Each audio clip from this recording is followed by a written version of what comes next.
Les Diallo sont l'une des familles les plus nombreuses et les plus importantes de l'histoire de l'Afrique de l'Ouest. Les Diallo, les Kan, les Dia, les Dial, les Diao, les Ka et les Diko ne sont en réalité qu'une seule et même famille, celle des Dialoubé.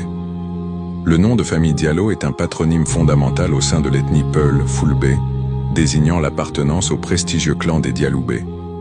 Ce clan majeur englobe d'importantes ramifications telles que les Kane et les Diko, témoignant d'une histoire et d'une parenté commune au sein de la société Peul.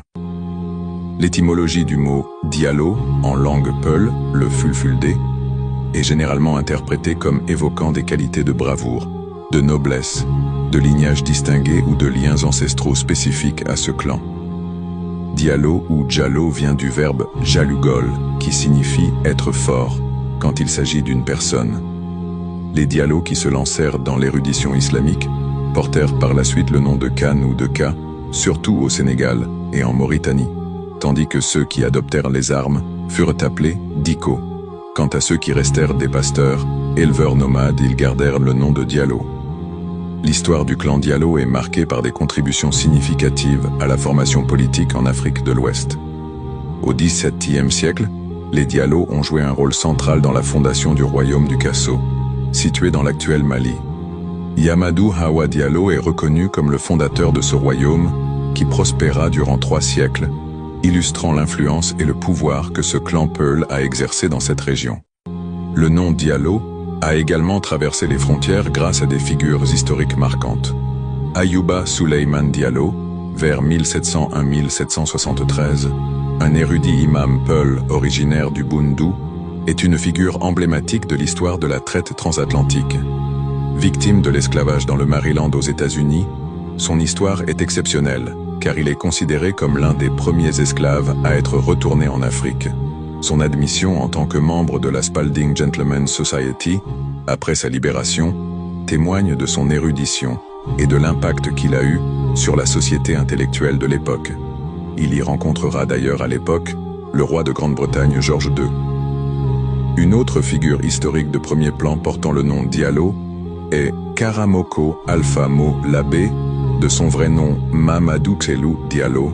Nous sommes au XVIIIe siècle. Il fut un acteur essentiel dans l'établissement de la théocratie du Fouta Djallon. En tant que cofondateur et figure spirituelle influente, Karamoko Alpha Molabé a joué un rôle crucial dans l'unification des communautés Peul du Fouta Djallon sous une bannière islamique, laissant un héritage durable dans l'histoire de la Guinée actuelle.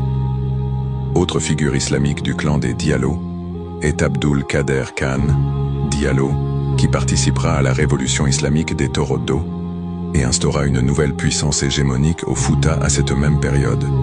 En conclusion, le nom Diallo est un puissant symbole de l'identité Peul, ancré dans l'histoire du clan des Dialoubé et de ses ramifications, Kan, Dia, Diao, Ka et Diko.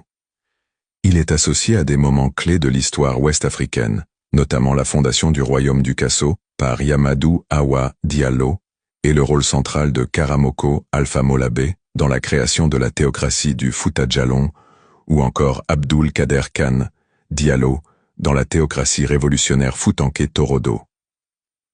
De plus, la notoriété internationale d'Ayouba Souleymane Diallo met en lumière la complexité de l'histoire africaine et ses interactions avec le reste du monde. Le nom Diallo est ainsi un marqueur d'une riche histoire, de leadership et d'une identité culturelle forte au sein du monde Peul. So I accepted there is God, but I was not looking for a religion. I thought all religions are wrong. Christians say this is one. The Jews said Jews are chosen people, and if you're not Jew, you're not chosen. And about Islam, I only had negative information. So how does one distinguish with all the different ways of life, calling to people, telling them that they're the only way? How do we distinguish what's the right way with all this?